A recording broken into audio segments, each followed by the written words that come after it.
Coming up on Lifestyle. My life is never balanced. I'm like managing the madness of it all. So as soon as we realize the value of self-care, and it's not easy, and there's a lot of guilt associated to that. Yeah. So I really tried to hit that home. I really tried to teach women that if we can do that, we're better mommies, we're better everything. We are, and self-care is essential for a long life. Yeah. For stress and for all of it. Everything. And one thing that I've learned is the greatest neglect, and I say this a lot, the greatest neglect of self-care is caring for others. Being a mother of 4 and a fitness model is impossible, right? Not according to today's guest. Join us as we meet with fitness expert Brooke Burke to discuss how anyone can reach their full fitness potential. Brooke, it's so great to have you here at Lifestyle Magazine. Thank you, it's great to be here. Now, you are a fitness guru, but one of the first times I really saw you and connected with you on TV was actually Dancing with the Stars. I think it was season 7. It was season 7 when I competed, and it was one of those shows that really opened my eyes to possibilities that I never imagined because I wasn't a dancer, and I realized why the athletes do so well on that show because they know how to just deliver, and they're clutch under pressure, and they know how to train and drown out the noise and the audience, and it's just those type of live shows. There's no room for error. Well, you make a mistake, there's no cut. And we make do mistakes. It again. We make a lot of mistakes, Wow. but that was a great journey. I can imagine. And then you came back for 7 seasons? Yeah. It's interesting. I love live television and I love hosting, and dancing on that show was a great opportunity for me to connect with America and connect with an audience in a different way. I think that's why people love that show, because it's sort of uncensored and it's just you and your partner out there alone. And people really get a chance to know people in the industry that we think we know about. And then hosting it gave a whole nother color to my hosting abilities because I had such compassion for the contestants, interviewing them, knowing if they couldn't hear me because their adrenaline was so high, or they didn't want to talk to me, or they were so freaked out by their performance, so nervous. There was just so many elements that went into delivering that type of an interview, and having been on the other side of it, it was next level for me as a host. And it really mattered to me because the time, the energy, the commitment, the physical demand, the emotional commitment to all of it, and just facing your fear, it really changed me. I think contestants come out of that show quite different, because you either realize you dig deep and you have what it takes and you have that staying power. And I think everybody kind of wants to quit midway through the season, because it's just so hard. It's just so hard and so scary. What was probably the biggest surprise to you of how you changed? I think learning how to train like an athlete. I had a couple of injuries, which is not uncommon. Most people do. Right. And kind of wanting to give up for a moment in my life. I had just given birth to my 4th child, so my son was like 3 months old. So as a woman, I was rolling through the hormones, and I was raising a family, and I was on, it's a 7-day-a-week gig. And that sort of moment when you realize there are 2 choices: you either quit and you give up, or you dig a little deeper and you survive it. And I remember my husband at the time just saying, what would that message be? And you've come this far, and this is where you really got to figure out what you're made of, and sacrificing. And then just, I never thought that I would stay as long as I stayed. I thought I'd maybe make it a few weeks. And then going on, to make it to the finals and then winning was just mind blowing. That was not the plan. And that shift of get in it to win it. If you're going to do something, get all in. That was a real learning experience for me. That's an athlete mentality. The athlete's mindset does not allow themselves to say, I'll give myself a chance to lose. They don't know anything else. It's like there's no dress rehearsal. And live, it's different, the kind of TV that we do as hosts. Live television, it's a little bit scary. Things go wrong. We like it. We don't mind. But on a show like that, it's live. Absolutely. You got to have faith in your body. You got to have faith in something more, more powerful than yourself, really. How do you move past the fear? Because I know for me, I'm extremely anxious until they say, let's go. And then I'm in a zone. But there is a lot of anxiety and fear. What do you do to get past that? I'm glad we're talking about that, because I think a lot of people have to struggle with that. I have children who struggle with that. I breathe. and I try to breathe like in my lower belly, and especially in our profession where there's a lot of pressure and anything can go wrong, and it does. Yeah. I used to even go backstage as a host and feel like I couldn't get air down here if things were stuck. Wow. I knew that things were going to go wrong, so I would just take a moment and calm myself and learn how to breathe my way through those difficult times. It's a great philosophy for life, for all things. Just take a breath, slow down, get in touch with your body, and figure out what's going on. Right?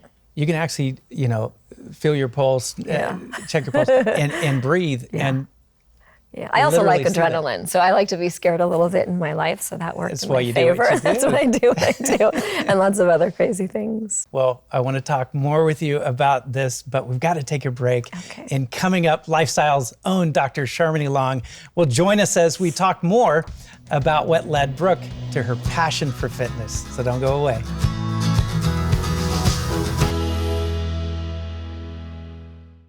And we're back with Brooke Burke to discuss what's inspired her dedication to raising health awareness. So what is it that's made you so passionate that you've become literally a guru of fitness? That takes some fuel. I don't know if I'm a guru. I've certainly been in the fitness business for a really long time just because of the industry. And I'm also raising 3 daughters. So I've lived the pressure. I've lived and breathed it. But really what I teach is mindfulness, and it's kind of next level fitness. So it's so much more than just the body. I think it's the struggle, it's the energy, it's what we create in our life, and it's figuring out, I don't like the word balance, but sort of how to manage it all by connecting the dots between mind, body, spirit, and those sorts of things. And because fitness digitized, I created the app so that I could connect with women around the globe, moms, businesswomen, busy people who don't have time. I feel like there's always an excuse to not take care of ourselves. That's the biggest excuse is time. So being able to share efficient ways to take care of our body for all kinds of reasons, it's more important now than ever. Than just the shallow stuff, which is what everybody really wants to talk to me about.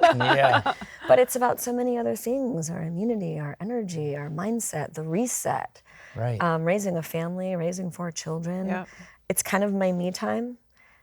So that's what I teach and that's what I preach. It's really mindfulness, That's really important because a lot of times we only think about the superficial appearance of someone or ourselves in regards to health, but there's so much more to it than that. There is, and it's not just a quick fix. Like, it's a lifestyle, and I feel like we have an obligation, like as parents and as people, just to take care of ourselves, and not everybody does. And I'm also raising children, and I'm trying to lead by example, and I can show anybody how to get into bikini shape. Like, that's really the easy stuff. And people are like, no, it's not. But the truth of it is people don't always necessarily even love fitness. It's about all the other things that happen in your mind and your hormones and your body and your energy, That's what I'm passionate about. Now, you mentioned your app. Just so the viewers at home can connect to it easier. What's the name of your app? The name of the app is Brooke Burke Body, and it really is designed for people to figure out how to train, how to target tone, how to create me time, whether you're at home. It's sort of like a digital gym at home, whether you're using your sofa or a chair or water bottles if you don't have weights, how to just set some personal goals, how to accomplish them, how to feel good, how to create personal promises and keep them. It's all that stuff. And I was guiding female transformation retreats around the globe when I was going through a transformative time in my own life. So going back to your question, I was sort of redesigning my life after my second marriage. And in that experience of guiding other women, I learned so much. And then decided to sort of implement those type of philosophies into the wellness kind of fitness world and connect all those dots, heart, mind, body, soul, all of it. I think that's really important because really especially if you're someone who struggles with health or with weight, you can't really make that transition to a long-term success if you don't incorporate all of those components, especially the mind. Yeah, for sure. And it's not easy. It's a lifestyle. And it requires a lot of discipline, but it's also escapism for a lot of people. On a down day when I don't feel like it, I do it anyway. When I'm stressed, I work out. When I need a reset, I go sweat. I think the older we get as women, sorry, men too, we learn what we need and how to shift through challenging times in our life, right? So I turn to fitness for that. Absolutely. On a deeper level, in a mindful way. There's some people that I imagine even some viewers who are saying it's easy for you guys to say, you know, because you're not obese. It's easy to maintain or manage. But you work with a lot of people who are struggling with their weight. What are some of the things that you do to help people who really perhaps have let things go for quite some time? You know, the scary part of it is, and I know we were talking about this, so I'll bring it up on my own because I know it's delicate and sensitive, but I just lost my brother, my younger brother, to obesity, and it's actually morbid obesity, which is, I never even heard that term before. So it's a complicated conversation to have. And because I don't live that, I do it with great compassion and sensitivity. But the scariest part of it and the most painful part of it is losing your way so deeply that you don't know how to get back to who you were. And I think it's really common in our country. I think it's really scary. I think it's a real thing. And it's loaded with economic challenges, geographical challenges, lifestyle, culture, addiction. You know, there's so many different parts of it. And, you know, you're an expert. I'm an influencer. I'm an encourager. I wouldn't call myself an expert.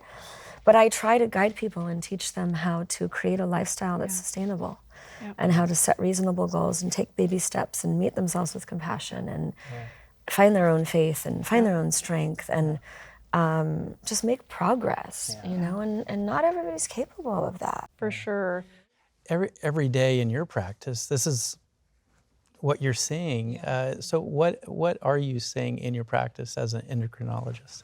Well, I think certainly what you said is true. We are seeing more and more patients who are struggling with their weight. And that has impact not only on their physical health, their emotional health. For sure. And a lot of times patients don't know how to break out of it or what to do. And I think the first thing is finding your motivation. What is motivating you to change? Because if we're any kind of change that we're making in life, you have to find inside of you what the motivation is. Yeah, and that's a big challenge It's for a big a lot challenge. of people. Yeah. And then to sometimes with help identify the psychological factors that are maybe impacting it. Many people struggle with depression because of experiences or events in their life that are kind of crippling them in this area. And so working through that with maybe a counselor who has experience with patients who have struggled with weight can be a key thing. And I often have patients who will also say, you know, I have a family member who's struggling with their weight and I don't know what to do. I'm concerned about them. What do I do?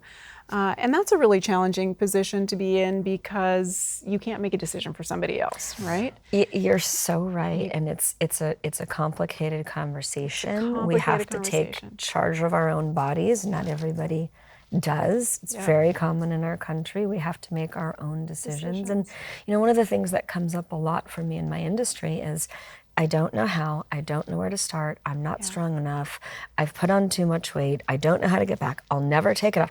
It's this vicious inner dialogue that's so debilitating that there's hopelessness, people don't know where to begin. So they've kind of given up before they've taken the few steps to even make progress. And so that's where I tell patients, and I tell patients for themselves, but also for a family member, the first step is just loving the person. Helping them to recognize that independent of any appearance or any number on the scale, they are someone who is of great value, and that it's not dependent on what they see on the exterior. And then that's the first step that someone can have in starting to overcome that feeling of hopelessness.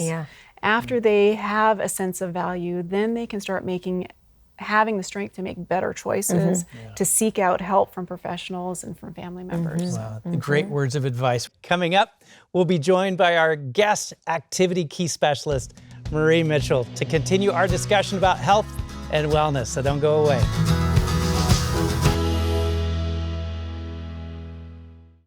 Did you know that too much cardio can make weight loss more difficult?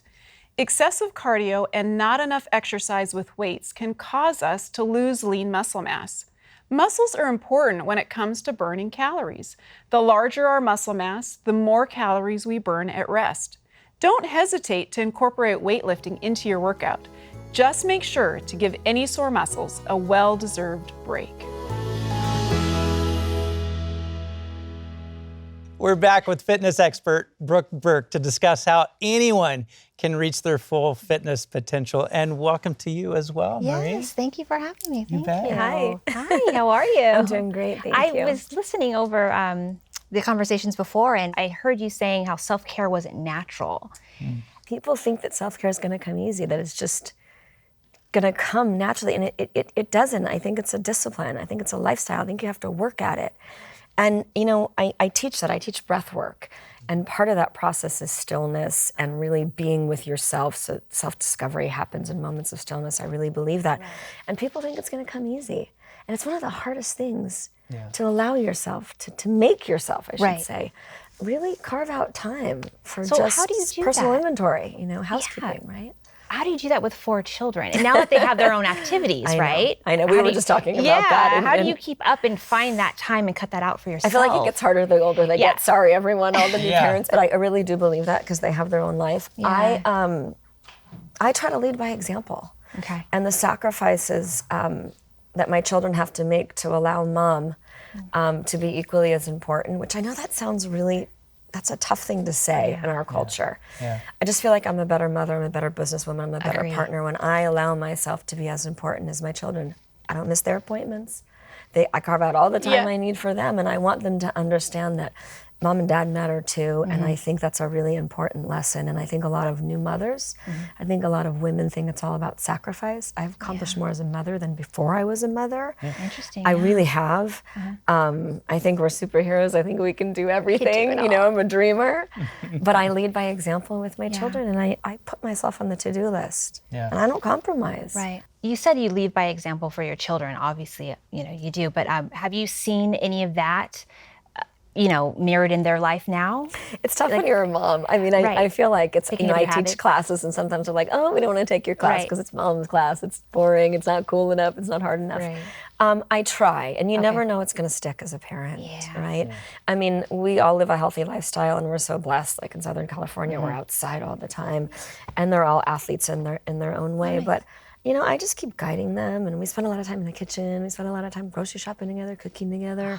They're always seeing mom doing things, but I'm also really on them about finding their purpose, and they know that I love doing what I'm doing. And sometimes they're like, "Why are you teaching all those classes? Why are you working out all the time?" I'm like, I really enjoy it, so I feel blessed to be able to work in a space that's gratifying for me. Right. I feel blessed to be able to give to other people. Yeah. I get as much out of what I give and what I guide and what I teach in my wellness business. I really do. I receive so much. Right. Yeah. I think that's an important lesson. I think it is. I work with a lot of people trying to help them understand the difference between contentment, which is what we think happiness is, and fulfillment. Yeah. And the difference between the two is contentment, it comes from things on the outside, which it never makes us fully happy, but fulfillment is what you give. Contentment's what you get, fulfillment's what you give. And that's what you found, and that you're changing people's lives.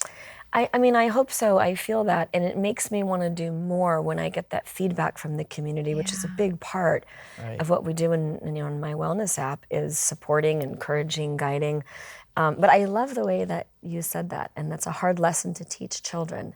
And my wish for them, for all of them, is that they have that purpose and that they find that thing, whatever it is, that they can feel that sense of personal gratification. It's really important. It's hard to teach. It's hard, especially with 4 different personalities. Absolutely. Yeah. And if I you got to speak a different language to each one of them. and if I can speak from the alien man's point of view here, women, especially mothers like yourself, they're the caregivers. They're constantly doing things. And I like your perspective, because what I'm not hearing is you saying, I'm living a balanced life when you're talking about self-care, including, because you're caregiving to your family, but this isn't balance. My life is never balanced. I'm like managing the madness of it all. And one thing that I've learned is the greatest neglect, and I say this a lot, the greatest neglect of self-care is caring for others. And we are so good as mommies at taking care of everyone. It is our gift. It is our bittersweet curse. We do. So as soon as we realize the value of self-care, and it's not easy, and there's a lot of guilt associated to that. So I really tried to hit that home. I really tried to teach women that if we can do that, we're better mommies, we're better everything. We are. And self-care is essential for a long life. For stress and for all of it. For everything we do. We're worthy of it, we need it. We should want it. We should give it to ourselves. Yes, guilt-free. make time. You know what I mean? Out, So, well, especially in this area, since self-care allows you to care for others better. It does. More energy, Agreed. more lifespan. You really are caring for others more. It's the airplane oxygen philosophy. Yeah. You know, it's just, it is what it is. Yeah. We have to take care of ourselves and be strong and be healthy and have energy to be able to do anything for anyone else. Yeah. So I think it all starts with those little steps. Little and a lot of steps. it's not just fitness, it's wellness, and it's what we do on our day-to-day basis. And it could be 30 minutes. It could be 20 minutes, but that's all you've got. Like, just remove all the you need. excuse of time. Yeah. You know what I mean? Clarity. Exactly. A cup of tea. Yes, So I don't have to something. microwave. We've got like less than 30 seconds, but I want to ask in your work with people, what are you finding is helping people to stay active and fit? A goal. Little goals. Yeah. Little goals along the way. Yeah, Not like a wedding coming up, yeah, even family before event. that. Yeah, I mean, just little steps. I mean, I figure if you have a goal that's so far ahead and so out of reach, it gets a bit overwhelming sometimes, right? It's great advice. Sometimes Yeah. it's a 5-day goal too. Yeah. I mean, it might be Monday through Friday. It could be Monday through, it could be today. I'm going to do this. And then you do it. And at the end of the day, you feel so proud. And then that feeling, I think, it ignites all these other feelings of possibility, potential, possibility. Let's do it again tomorrow. Yeah. Day by day. Yes. Agreed. That's not so overwhelming. Simply profound. Thank you. Thank you so much, Brooke, for being with us, and thank you for sharing all of this beautiful knowledge with our viewers. We've got to take a break, but stay tuned, because when we come back, I have some final thoughts.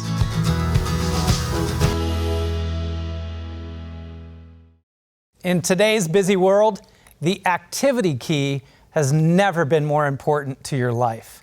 One of the best things that you can do is to find just one thing that will motivate you to be active. Perhaps an upcoming event like a wedding or a social gathering. Use these upcoming gatherings to motivate you to do the tough work of never giving up. For more meaningful life tips and an opportunity to view this show and all other episodes, visit our website at lifestyle.org. Thanks for watching, and we look forward to continuing this journey with you on future episodes of Lifestyle Magazine.